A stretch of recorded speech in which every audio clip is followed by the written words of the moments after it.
सुप्रभात प्रिय विद्यार्थियों, सर्वोदय साइंस कॉलेज की ऑनलाइन क्लास में आप सभी लोगों का स्वागत है। आज हम लोग हिंदी व्याकरण पढ़ेंगे। तो आइए सबसे पहले हम जान लेते हैं कि व्याकरण क्या होता है। वह साधन या माध्यम जिसके द्वारा हम किसी भी भाषा को शुद्ध रूप में पढ़, लिख तथा बोल सकते हैं। कोई भी भाषा हो, चाहे हिंदी हो, अंग्रेजी हो, संस्कृत हो, अगर उसे हमें पढ़ना है, लिखना है या बोलना है तो उसके लिए हमें किसका ज्ञान होना चाहिए? व्याकरण का। जब तक हमें व्याकरण का ज्ञान नहीं है, हम किसी भी भाषा को शुद्ध रूप में पढ़, लिख तथा बोल नहीं सकते हैं। अब इसके बाद हम लोग पढ़ेंगे वर्णमाला। क्या पढ़ेंगे? वर्णमाला। तो वर्णमाला क्या होता है? वर्णों के व्यवस्थित क्रम समूह को वर्णमाला कहते हैं। क्या पढ़ेंगे? वर्णमाला। वर्णों के व्यवस्थित क्रम समूह को वर्णमाला कहते हैं। वर्णों के व्यवस्थित क्रम समूह को क्या कहते हैं? वर्णमाला कहते हैं। अब आइए जानते हैं कि वर्ण क्या होता है। वर्ण वह छोटी से छोटी ध्वनि जिसके हम टुकड़े ना कर सके वर्ण कहलाती है। जैसे का, खा। अब इससे ज़्यादा हम इसके टुकड़े नहीं कर सकते, अर्थात इसे तोड़ नहीं सकते। अब इसके अंतर्गत वर्ण में हम पढ़ेंगे स्वर और व्यंजन। वर्ण के भेद कितने होते हैं? वर्ण के दो भेद होते हैं, स्वर और व्यंजन।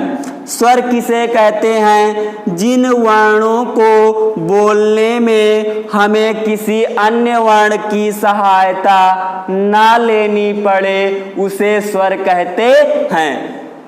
जैसे छोटा आ। अगर हम कहेंगे का तो का में आ निकल रहा है। जैसे हम कहेंगे का तो इसमें क्या निकल रहा है? आ, तब बना का। तो ये का अगर इस तरह लिखा जाएगा तो ये क्या होगा? व्यंजन। समझ में आ रहा है? जैसे कि का लिखेंगे और उसमें आ निकल रहा है, जैसे माँ, तो उसमें से आ निकल रहा है।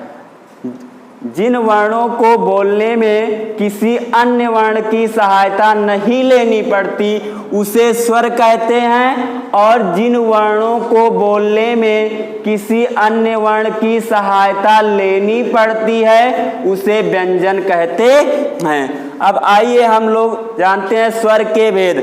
स्वर के हिंदी में मुख्यतः दो भेद होते हैं और संस्कृत में एक दूसरा भेद है प्लुत स्वर।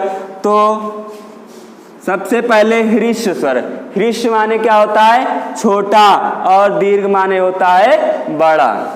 ह्रीश्व स्वर जिन स्वरों को बोलने में एक मात्रा का समय लगता है उसे ह्रीश्व स्वर कहते हैं। जिन वर्णों को बोलने में एक मात्रा का समय लगता है उसे ह्रीश्व स्वर कहते हैं। उसके बाद है दीर्घ स्वर। और ह्रीश्व स्वर कितने हैं? ह्रीश्व स्वर 4 हैं। छोटा आ, छोटी ई, छोटा उ और री।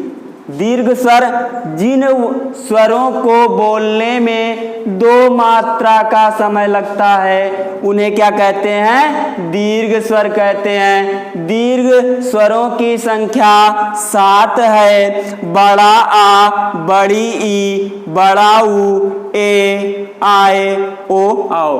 अर्थात हिंदी वर्णमाला में कुल मिलाकर 11 स्वर होते हैं।